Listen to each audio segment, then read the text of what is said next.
Hi, this is Biovent Best Practices Exchange webinar today. We're very happy you've joined us. Our goal is to have experts share their experiences and industry knowledge to better inform you of current topics. And by fielding your questions, we hope to better inform ourselves of your questions and concerns. So my name is Chris Masters. I'm co-owner of Biovent. Biovent is a biological-based ag business. We focus a lot on seed treatments, in the row applications with biologicals, soil applications with our biologicals, as well as post-emerge applications with some of our other products.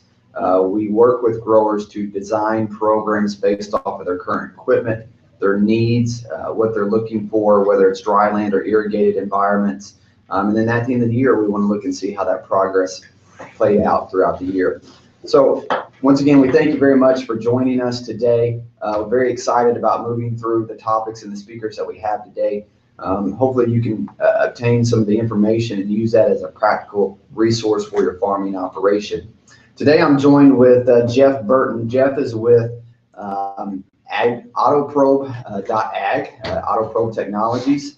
And a really unique situation, Jeff, that's going on with being able to collect data.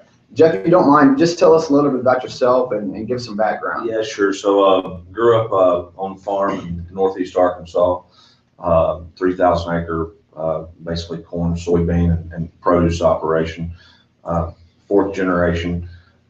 We got out of day-to-day farming in the mid-90s and allowed for us to start looking at where things are going with GPS and precision. And my real background is that of being the son of the inventor of this machine. So you got perks. I get a couple of perks here and there. I like to tell people that I'm the grandson of an engineer and the son of an engineer, and they beat the engineer out of me before so I'm not an engineer. But came up with saw the need for soil sampling improvements from day-to-day farming, and that's what led to the creation of the Autoprobe.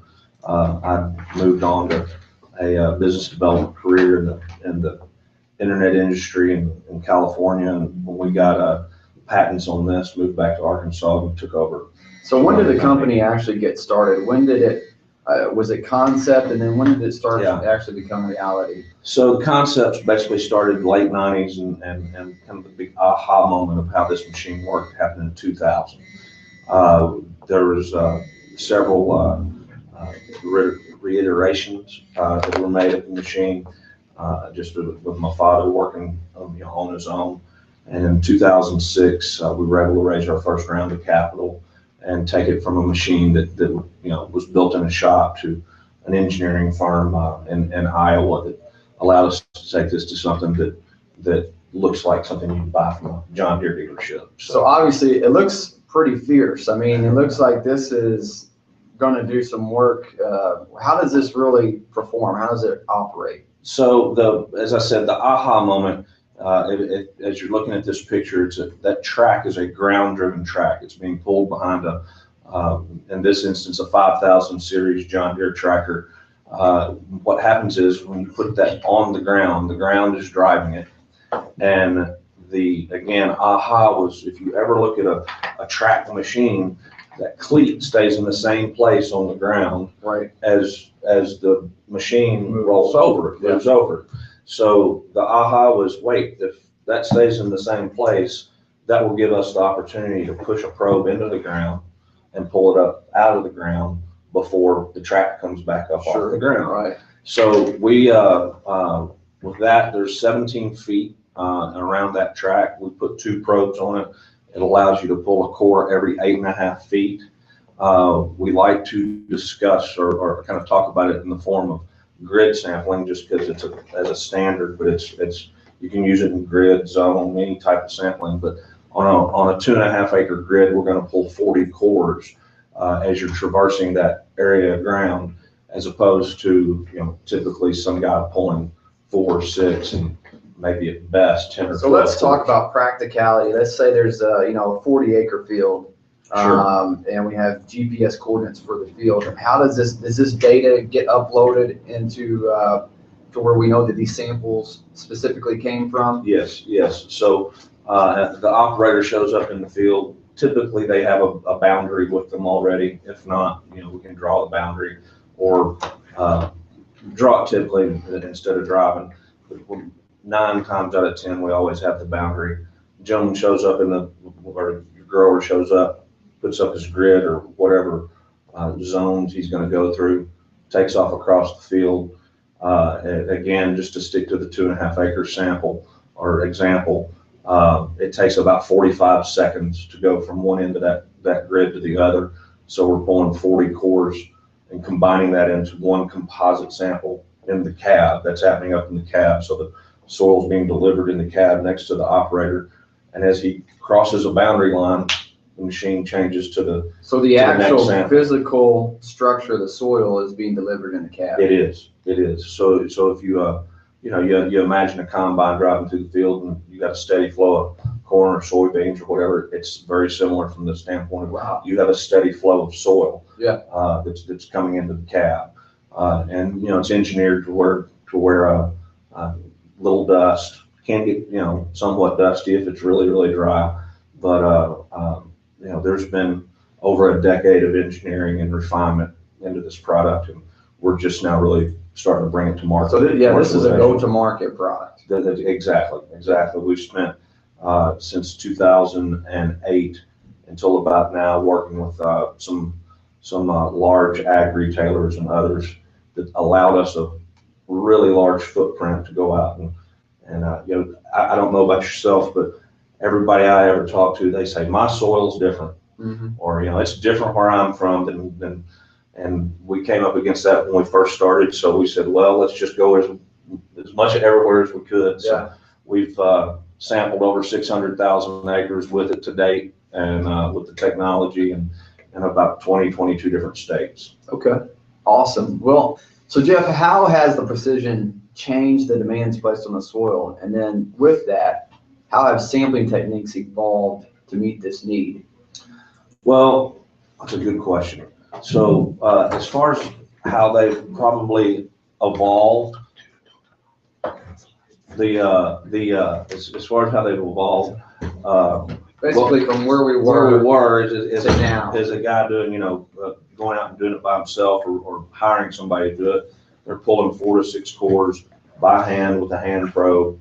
Anybody that's ever been on the end of a either bent it, broke it, jumped on it. You're talking about their back or their probe? Well, that's it, yes. So all of the above. It's a very laborious task, and it's one where quality falls off pretty quick. So, and it was what was the foundation of doing this or creating this machine, is to be able to have an accurate, consistent quality sample that's the same every single time. And then, with GPS and everything that we have now available to us, we can take you back to that same spot the next year or 2 years. Sure. And, you're going to really be able to compare apples to apples as opposed to, well, maybe it's kind of the same. Someone would guess. Right. So with that, what is the foundation, and you feel that with the sampling, what's the foundation of healthy soil? Where do you think that the quote unquote healthy soil, how do we get to that point? Well, I think it's a combination of things. I mean, but it all, it definitely all begins with taking the soil sample as far as we're concerned. Right. And I think that, you ask most anybody out there, they're going to agree with you. We're seeing much more of a movement towards soil health, I think, than we've seen in the past decade or so. People our growers are really starting to realize that that's a real concern. And then, the other thing that I think is a big driver for, it's not here yet, but don't doubt that we're going to continue to see more regulation and whatnot about what you can put out and when and how you do it. So, and I think that's why it's going to be important to know the accuracy of what's going out and how it's going out and why it's going out, to be able to take the samples and then bring them together and collaborate with your agronomist or with your consultant, figure out the best methods to attack. Exactly. And with commodity prices getting a little tighter, we're going to have to squeeze every little penny that we can. We don't have $7 corn going on right now. And, how much better can you collect your data and really utilize? I don't think we've even gotten close to seeing the true utilization of the technology that's downstream from your soil sample. Exactly. So we're here today with Jeff Burton, Autoprobe.ag, unique tool to be used to be able to collect samples in your field to get a better precision.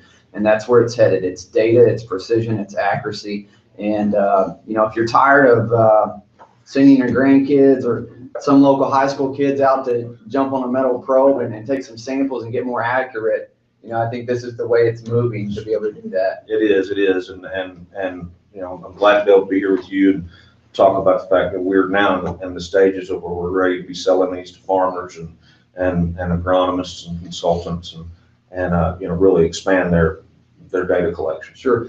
You have the opportunity, if you want to log on to autoprobe.ag, you can contact us as well at biovant.com. We can get you the information for Jeff, his business associates, to better service you. Really key for those agronomists that are out there consulting several thousands of acres. I think this is going to be a great tool for your customer base to be able to get more precision and allow their inputs to go farther and that dollar to go farther. So we're just going to take a minute or so time here, just a little short break, and we'll be coming up with Ben Elliott with Cardinal Ag Services. Jeff, thank you very much. You're welcome. Thank you.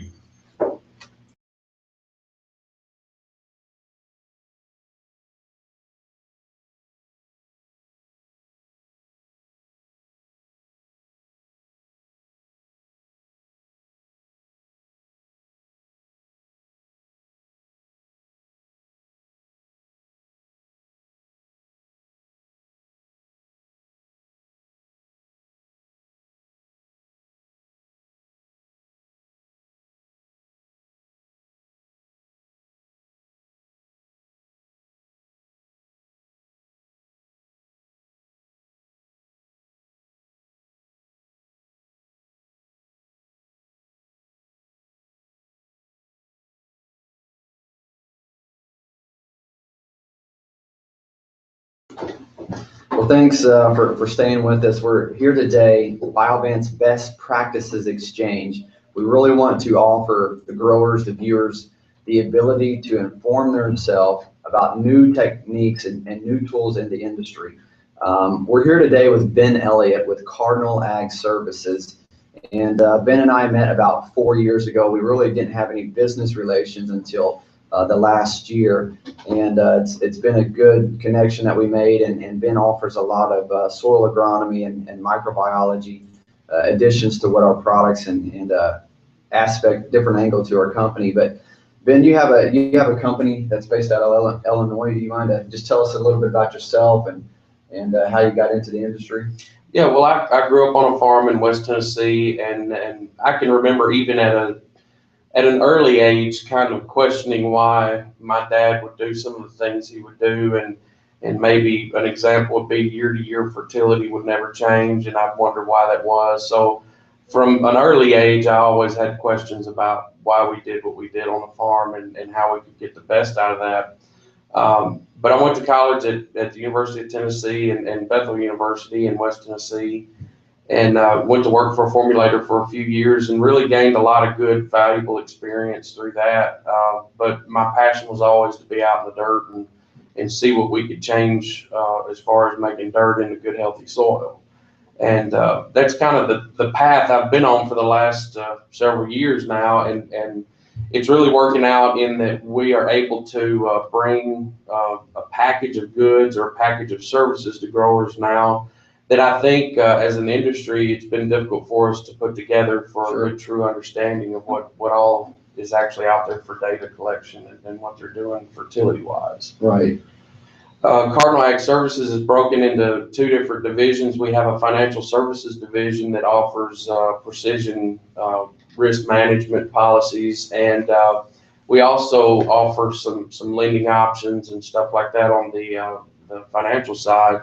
But then the agronomy side is pretty obvious what we do. We do soil and tissue analysis, water analysis, fertility analysis, manure analysis, and do everything we can to bring all of the information to bear on a farmer's decision that's possibly out there for him to use. Then we can tie it all back together through the financial side with the precision ag products that he may already have. And that's one thing we run into. A lot of guys have precision equipment on their farm, but they use it just simply to make their tractor drive straight. Right. And there's so much more that it can do for them. And especially when we're talking about products such as what Biovant offers, it can really make the difference. That technology can really close a gap that's hard for them to grasp right now in a lot of situations. So, I think it's important, just like Jeff was speaking earlier, the collection is key. We have to know where we're starting. And for you, a consultant or agronomist or anybody giving out any type of recommendations, even before it gets to the point where you're treating the seed or you're looking at in-furrow products or fertilizers, you have to know what that data is. And then it better services you, so that way you can better service your clientele. And overall, what do you feel that are some emerging types of soil testing that you're currently seeing, and which ones do you really like? Which ones do you like to see, and you advise your growers to go after and look at implementing into their operation? Well, in all honesty, it's a practice issue more so than maybe a test or a particular test to run. I want to be sure that growers are testing on a regular cycle. I want to be sure that they're looking at their macronutrients as well as some of the micros through that, because we have to assess the relationship of those micros to the macros and other conditions we might need to address in the soil profile. One test that I like to do now, which not a lot of people do really, is look at that plant profile and soil profile around the emerging plant as it spikes through the ground, and look at maybe an establishing biological profile or life structure that's going on around where we're using starter fertility products more often, or where we're doing strip till practices and soil temperatures become an issue. We have to remember that a good example of something to watch is for phosphate available or phosphorus availability, because we try to plant corn early and earlier. Phosphorus is generally tough to be available in cooler soils, so those starters that are phosphorus laden are becoming more and more important for that early vigor. And if we're not testing to see what's going on there, then it's kind of a crapshoot as to what happens in the end game. So testing needs to start earlier, as far as I'm concerned, especially with the more progressive farmers, and it needs to run a regular cycle all the way through the growth into harvest. And that's one of those keys when you look at soil samples and you feel like you make the bulk inputs as far as NPK and some micros, and even now with technology, the way that we're putting things in the row, totally tubular. Ag Excel has the Y splits, Y not splits, and you're running in the row. If we put product out and we just forget about it, and then we go throughout the year, we control weeds, we do fungicide applications, we really truly never know if that either poly blend, poly-ortho blend, or 100% ortho blend was truly giving us the best bang for our buck. And I think that's why it's so key that even if it is as early as spiking, especially if we're running micronutrient packages in the row, we're looking at sulfate chelated, citric acid chelated, EDTA chelated micros. Those cover a wide range of pHs. And when a grower makes a decision to buy a product from whatever retailer or company, and he simply buys off a price alone, that price doesn't always translate into the result. Yeah. And we don't know that unless we're out there taking the samples. We don't know that if we're out there and sending those samples off to the lab to figure out, did my micronutrient package plus my liquid fertilizer, how did that translate to middle of the season before I went from vegetative to reproductive?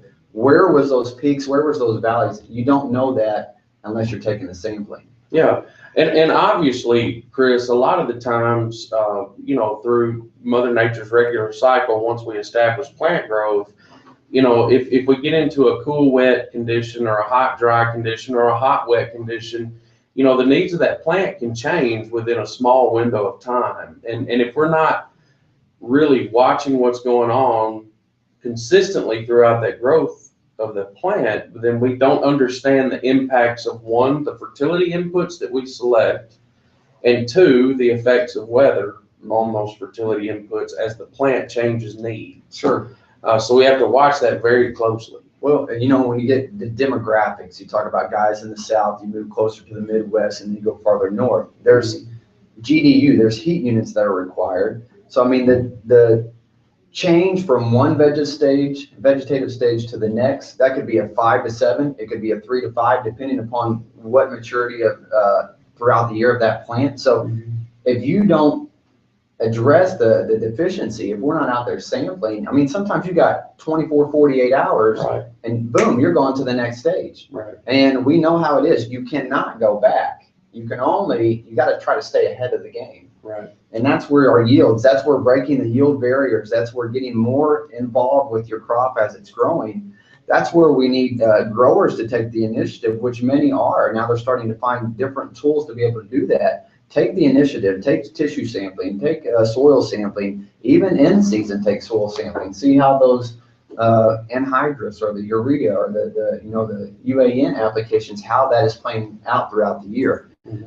You know, on analysis, what do you read other than, I know this is a broad question, but what do you read other than just NPK? And why do you feel that's important, not only for you as consulting the grower, but also the grower to understand and know? Well, Chris, that's a broad question, but it's also a loaded question too. I'll explain it like this. Many of the times when I go out to do a testing series, if I don't have recent soil data to start my testing series on, we have to establish that. And that's where utilizing, equipment or practices like you've talked about with Jeff earlier is getting the best consistent sample across a farm so that you can establish a baseline of where you need to be and what you need to look at. So I can't say that in every soil test I look for calcium levels as opposed to phosphorus and potassium levels. It all depends on that farm, the history of that farm, and where it is as we stand today. Sure. So that's why it becomes more and more important for farmers to establish a baseline of knowledge, because you don't know where you're going unless you know where you are. Right. And if we get a consistent sampling established and a consistent set of data for these growers to look at, then it's much easier for me as an agronomist to go out and say, hey, here's why I'm suggesting this. This is why your farm you need to add DAP or potash or elemental fertilizers or micronutrients. It all depends on what that base set of data tells us, and we have to be able to go out and get that accurately. Right. Accuracy is going to be key. And I mean, we've talked about it before being together. The way things are moving with precision planting, and now with planters being able to plant low hybrid and high population hybrids, even in the same field based off of soil types and the variable rate applications. Data collection is key. It's going to be very important moving forward. What Jeff and them are being able to accomplish with the soil sampling, and then throughout the year, that's going to be key. What are some things, though, as far as breaking yield barriers, what is one key or one thing that you could tell the listening audience from soil samples or throughout the year? What do you feel is one thing that they need to look at when trying to look at breaking yield barriers? Well, starting with a point you made a second ago about a regular analysis or a regular test being conducted throughout the vegetative growth of crops. When it comes to tissue sampling, I think it's just been very easy for people to go out and see a problem spot in a field and take a tissue sample and address that problem spot one time throughout vegetative growth. Ideally, if you want to really keep on top of what the changing conditions are out there, you really need to sample about every 2 weeks in a growing crop. And this is with tissue sampling. You also want to be sure that you sample the ground at some point during that tissue sampling again, so you can have a comparative study of where the ground is and where the plant is at the same time in given conditions. Because there again also is key, especially the majority we're going to discuss primarily about corn, but when you look at corn, there's certain grain field, there's certain needs of nitrogen. as that, once you start to hit V12, V10 going into tassel period, there's going to be a spike that we're going to need to make sure there's a surplus of nitrogen available. And if we're not doing something sooner and we're waiting, there could be 20, 30 bushels we left on the table. Right. We have to remember in corn crops, especially that corn makes its decision by the fourth collar. So we need to get everything in there to that corn crop by the fourth collar to support this vegetative growth that's coming behind that decision that it's made. So after we've gotten everything from the emergence into that fourth collar delivered to that plant and got as much vigor established in the growth of that plant, then we have to support that plant's decision from then on. Sure. So the idea that there's usually not a need for inputs after V4 or after that fourth true collar, that's just really not accurate. There are times later on in the growth through the tasseling stage that maybe you will need to have an input go into that corn to affect that growth cycle and affect the grain field, just like you mentioned. But the other part of what we're starting to pay most attention to is the biological life structures in the ground. Granted, there's not a lot of protocols out there that are exactly accurate, but the market is really paying a lot of attention to biological inputs and manipulating biological life or putting an accessory to biological life in there as part of the full system of plant growth.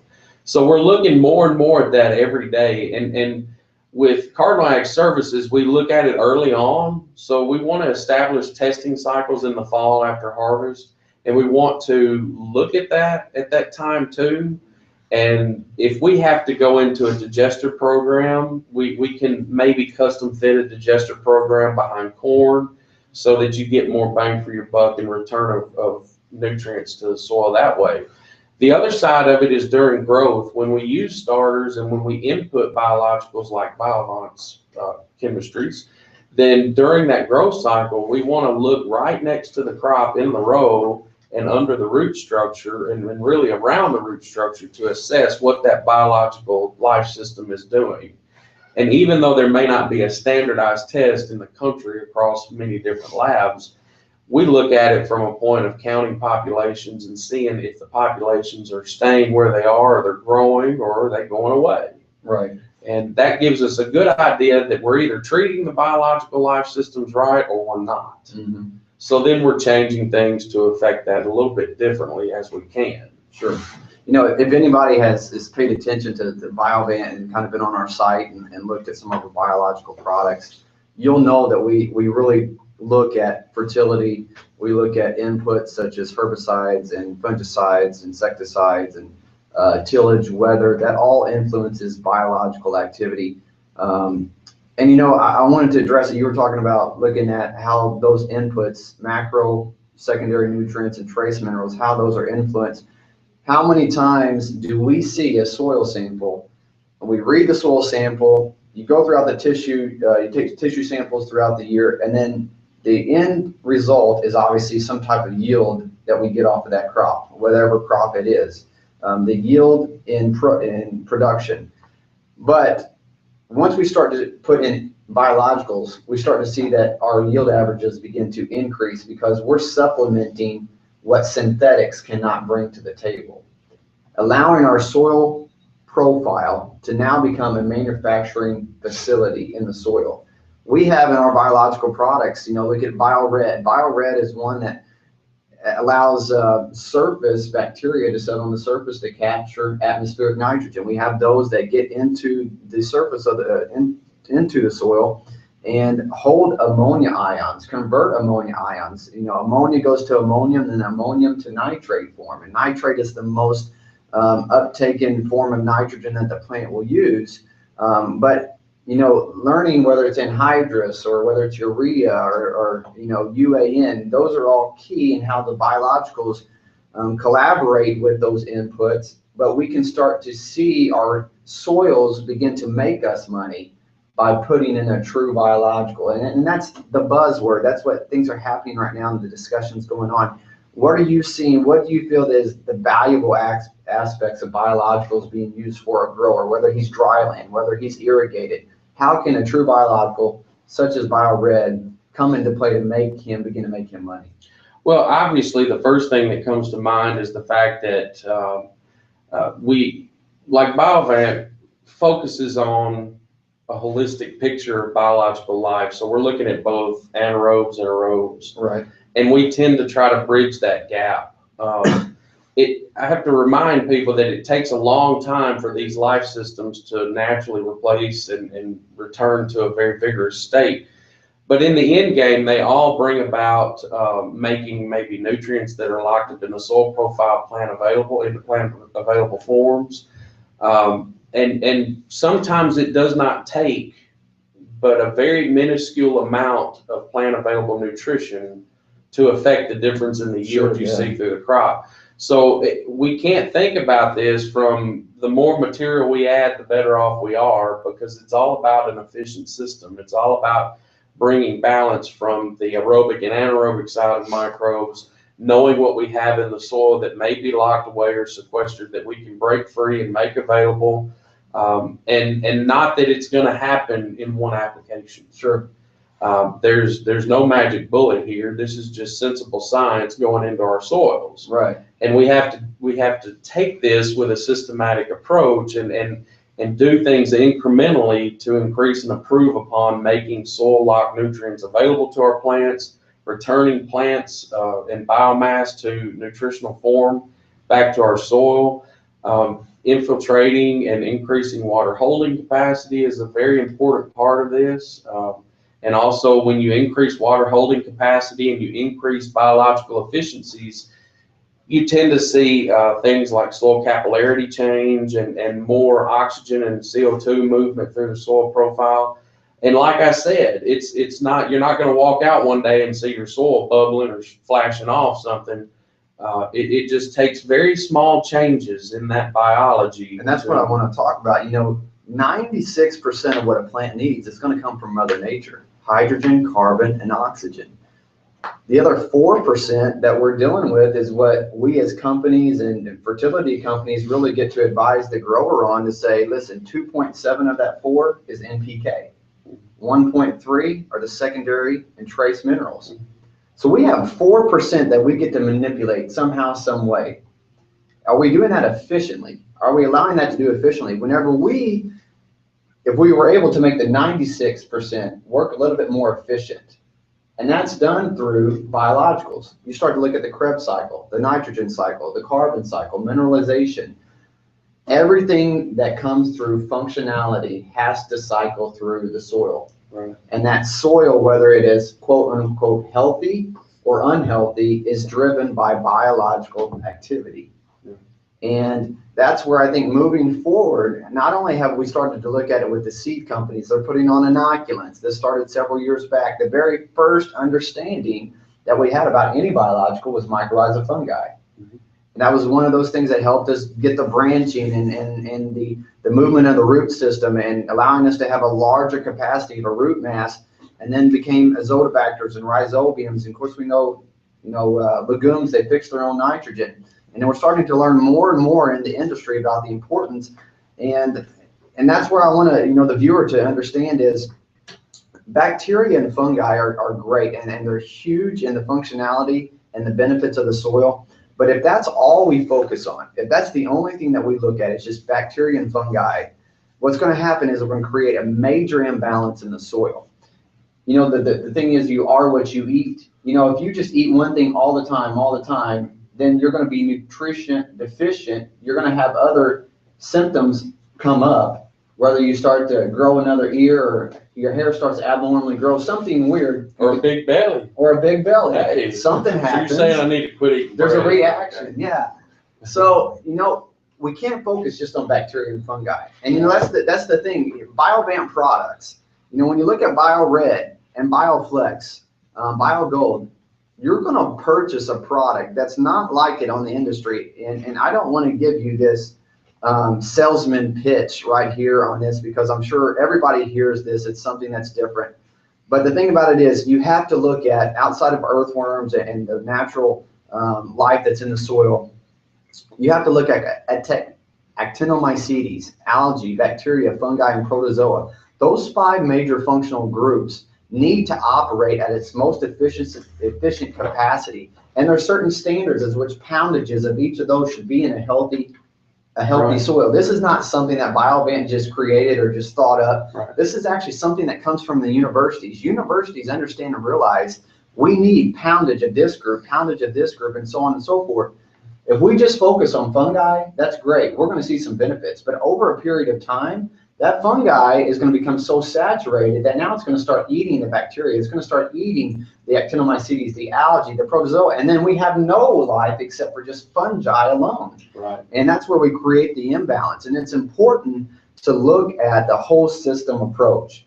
And that's what we're being able to do with more precision, with the probing and taking the samples, and then being able, as a community of farmers, as a community of ag consultants, get together for the greater sake of the community, the farming community, get together and say, this is what we're seeing. This is the improvements that we're understanding. What are you guys hearing? What is happening? And that's where this Biovant best practices exchange, that's what we're trying to focus on. We're trying to bring information to the farming community, not just simply about our products, but that will better help the farming community as a whole. So we're going to take just a few minutes here, and we'll be right back to continue. If you have any questions that you would like answered, feel free to type those in and let us know. Otherwise, we'll be back and discuss some more topics.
All right, we're back. Going to take some questions, some different topics that have come in, talking about primarily, going to look at, Jeff, what's some resistance that you're finding right now in the industry? Obviously, any type of change is hard.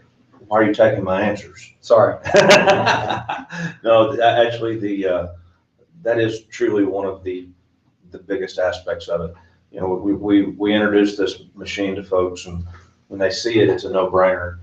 But the resistance to how they've done things in the past, it's been an amazing experience to me to see how. But it's something Granddad did. It's something. Yeah, well, I understand. It's just the way we've done it. It's just the way we've done it, and that's what we face.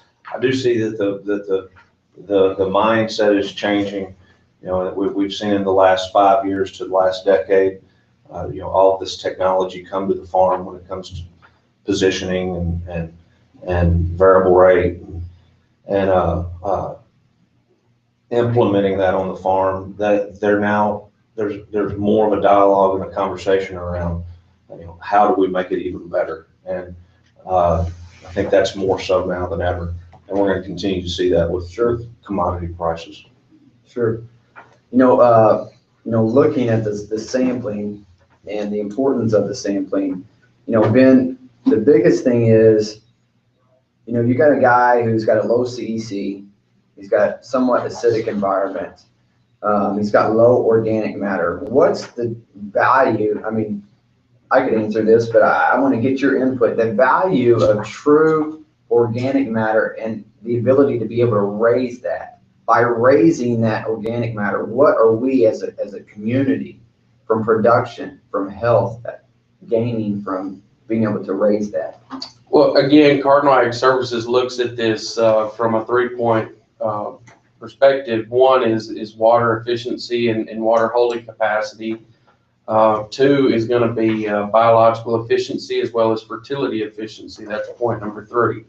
So when we talk specifically about organic matter, what we're talking about is obviously the dead, dying, and decaying material that is in the ground, and it's very difficult to raise that in especially low acid soils and low CEC soils.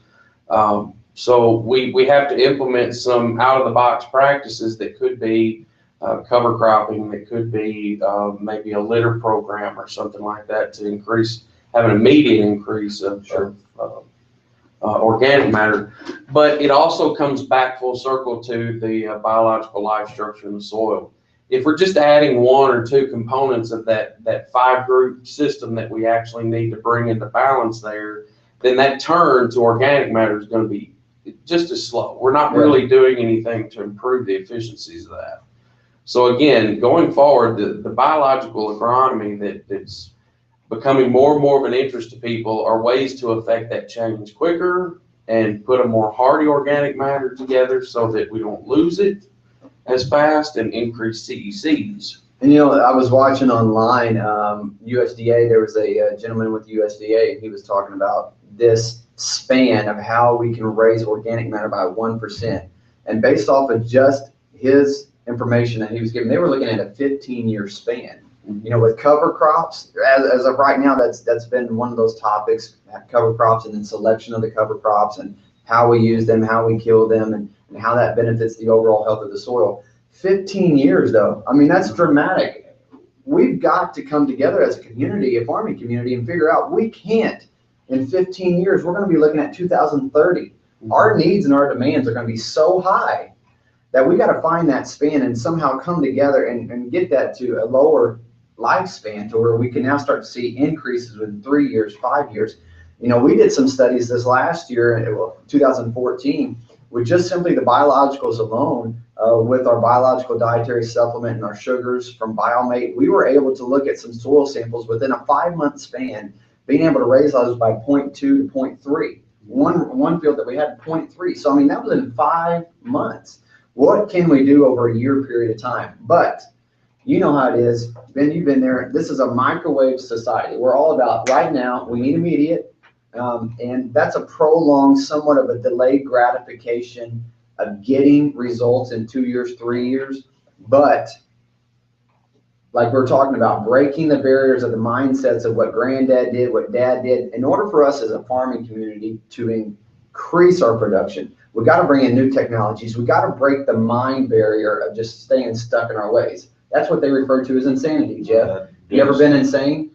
I've tried doing the same thing over and over and over again and thinking I'm going to get a different result. Is that where we're going there? Yes, I've been insane. So we got to break that insanity barrier. And I think, coupled with our products and what's happening in the farming community, there's no silver bullet. We've all got to have a piece of the pie, not just a piece of the pie of the money, but a piece of the pie to bring our knowledge and bring our information and technologies to the table. So that way the farming community, whether you're in Georgia, or you're in Oregon, or you're in Indiana, we can all be successful. What are some of the comments that your people are giving back to you? Yeah, so naturally, just right off the bat with the growers, when they see this thing run and they're used to either how they've done it or seen it done in the past, they instantly understand how this is much more superior to how it's been done in the past. We worked with ag retailers up in Iowa, and I've got a quote from one of them right here. Will Woodruff, who's a CPS location manager in Boone, Iowa. And he says that their precision farmers really like it because it takes so many cores automatically. You don't just get a core from a point in a grid, you get core samples from all over the grid. We know the more cores we can take, the more representative that sample is going to be. Mm-hmm. So, and this is what he's telling, the Midwest Corn and Soybean Production Guide is published there. So that's the feedback that they're getting, and it's fun. We're really now moving into this stage where we're dealing more directly with the growers themselves and getting that feedback. Where in the past, as we've been in the development stage, we've been a step away from them. So the reaction that we're getting is excellent at this point in time. Great. Ben, with the analysis, I think it's important, we got about 15 minutes here, but to look at what are some things that you feel going on in industry that somewhat crippling the industry to the point that in order for us as a whole to do better as far as yield production is concerned, obviously, the products that Biovant brings, but not just biologicals, but in general, what are some ways, some techniques? I'm big into systems. I'm big into programs. There's not a cookie cutter way to get this done. Anybody who sits in an office or tells you this is what you need to produce higher yields, yeah, we might have a game plan, but the plan has to change. And that's the farming community looking over just the last 3 years. If you're not able to change or adapt to change, you're going to have some major problems, without a doubt. And you're going to be losing yield. You're going to be behind the 8 ball. And so moving forward, I'm big into programs, and I think that's what you're talking about with the sampling, tissue sampling throughout the year. How does the program aspect get us more yields? Well, I can think of setting this up 2 ways, Chris. That one, the technology, a lot of people already have in place. They just maybe don't understand Like what? how to fully utilize that. And a good for instance is a lot of John Deere guys have tractors that have nice new 2630 monitors in them, and all they do is make them drive straight. When that monitor and that system is so much more accurate now just than it was 5 years ago, they can turn that system into a very value-added tool for their grower, for their farming operation. Mm-hmm. But another part of it too is just like for today, I really want people to take away from this that this is a session of information to kind of expand what we've experienced into what you probably would like to adapt to your practices. And what I mean by that is, I'll give you a lab example. A lot of times I see labs running just a Mehlich 3 extraction and giving me a phosphorus number. Well, Mehlich 3 is the weakest extraction, so therefore I know there's probably going to be a correction factor of about 70% of phosphorus content in the ground. That test alone causes us to maybe over-apply a product such as that.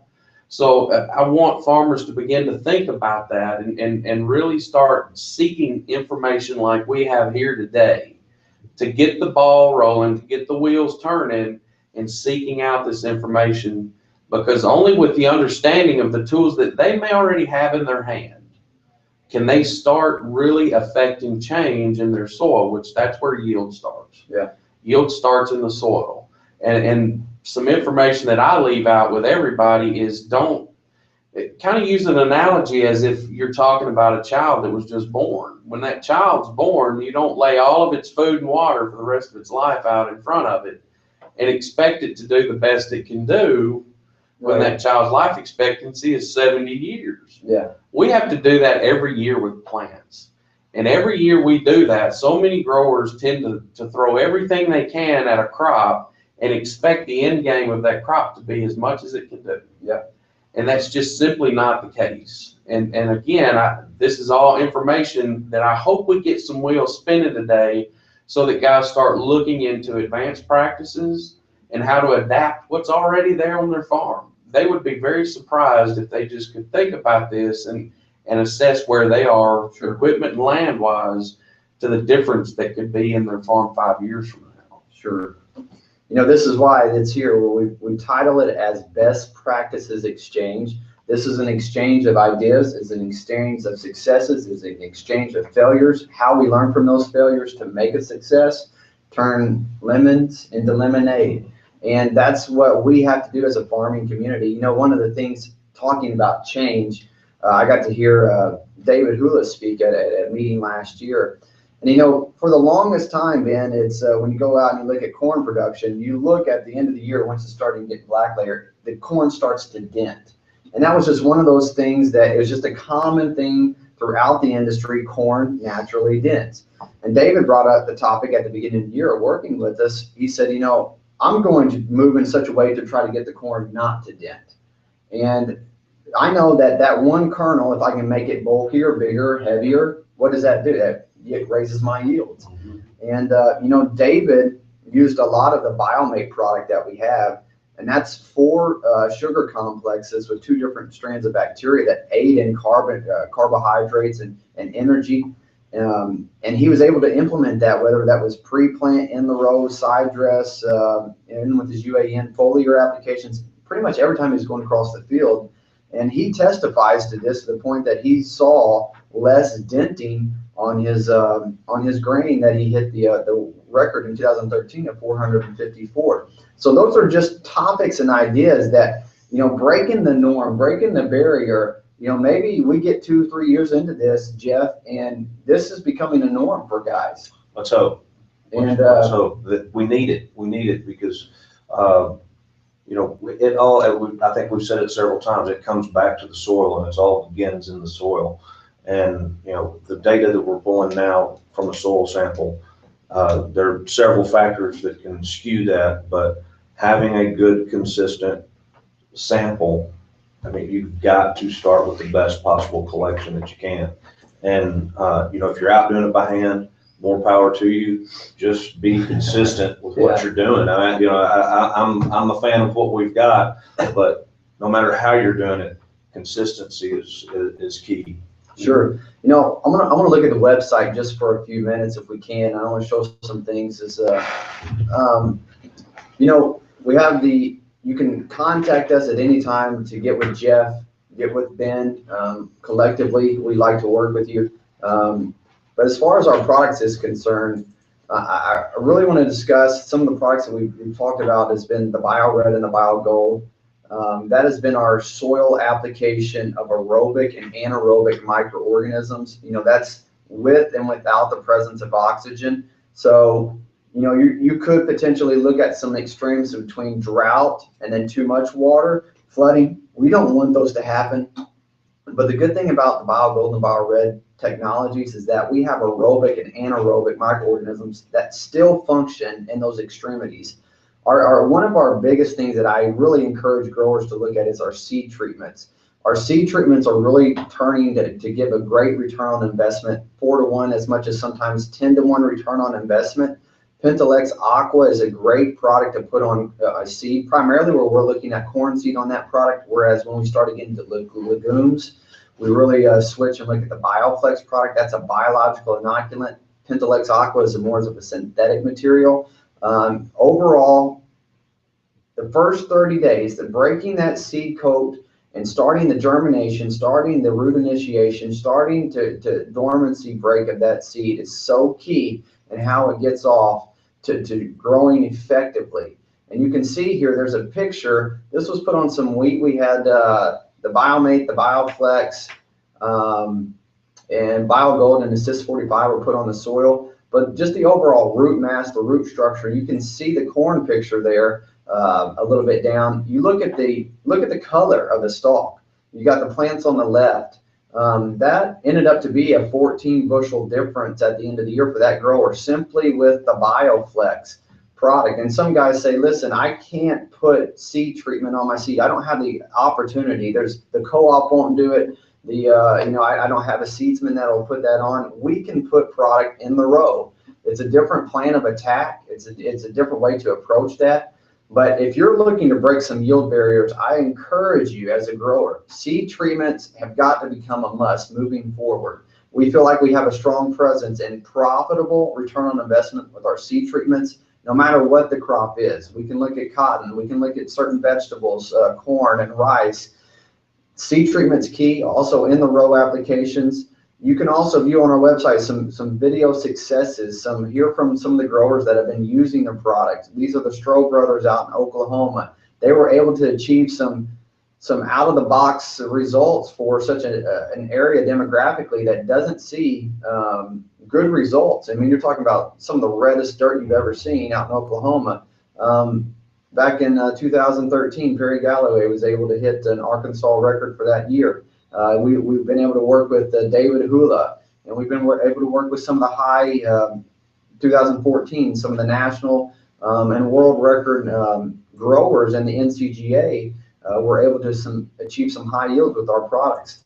And whether you're not in the NCGA or whether you're just, looking for an overall 3-year, 5-year increase on your farm average, I know we have the products available with Biovant to help you on your farm. And as I say, if it's not a seed treatment, it might be an in-furrow application. If it's not an in-furrow application, it could be a supplement over the top with your herbicide application. Ben, at the beginning of this last year, we were able to get together and talk about some of the things that we were doing together. And I thought, I was going to give this great presentation of something new that I was doing in 2014 that was going to shock you. And the cool thing about it was when we both sat down, we showed each other our paper about it at the same time, and it was the same concepts. When I say same concepts, it was different, out of the box thinking. We did some carbon studies. We looked at implementing more carbon to the plant. And how mine started was I wrote a paper back in college, back in 2003, of a doctor who added more carbon. This was in 1947. He started doing work of putting more carbon to the plant. There was a doctor in 1967, backed it up. They were looking at corn, cotton, rice, soybeans, peanuts, alfalfa, tomatoes. And so I thought, you know what, if they can do this in the lab, we got to some way be able to do this in the field. And so I knew from our biologicals what energy and what carbon and what nitrogen fixing capabilities were there. So we coupled that with a dietary supplement to feed those microbes.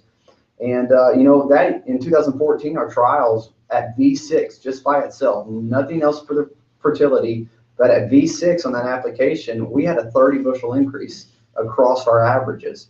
And whenever you and I sat down, you were doing some work with pre-plant nitrogen as well as some side dress nitrogen.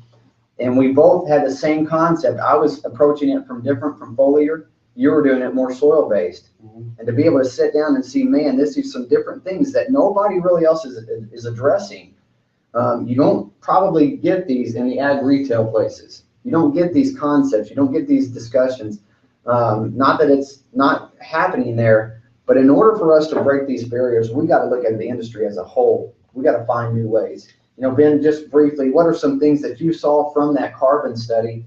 I know you worked, did 5 trials on some pioneer plots. What are some things that you saw that you can bring into your? Well, a couple of the things that we observed were, and you have to remember, I thought about this concept from the idea of we've got water, we've got carbon dioxide, and then if you have plants or microbes that are breaking those into individual components that are reassembled through the plant into sugars for energy and food source, their photosynthesis and the citric acid cycle. So one thing that I observed that was really interesting to me was early on in crop establishment, we saw a big spike in the amount of carbon burst in the ground that was available to the plant. And also we were looking at how much carbon we added and then removal rates from there translated through our yield.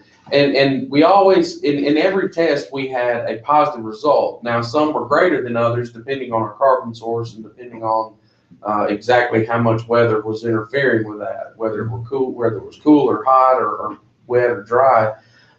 So the positives were all the way across the plot. But where it stood out the most was where we supplemented some of the microbial activity. And that really shows a lot of promise in varying soil types and varying soil conditions.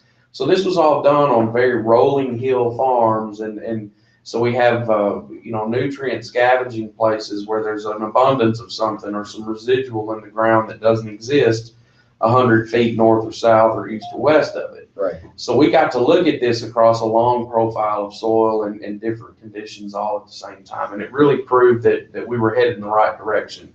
We just have to understand our data a little And if more. you want to discuss this, like I say, call in, email, we can get Ben the information. I really do appreciate your time and being able to watch this. Jeff Burton with Autoprobe Technologies, autoprobe.ag. Ben with Cardinal Ag Services, we can get you his information. I'm Chris Masters with Biovant. We really do appreciate this. We hope that you found this informational. We look forward to doing more. Please email us in if there's a topic or discussion that you would like to see addressed. We'd love to address that for you. Thanks again very much for tuning in. Thank you. Appreciate it.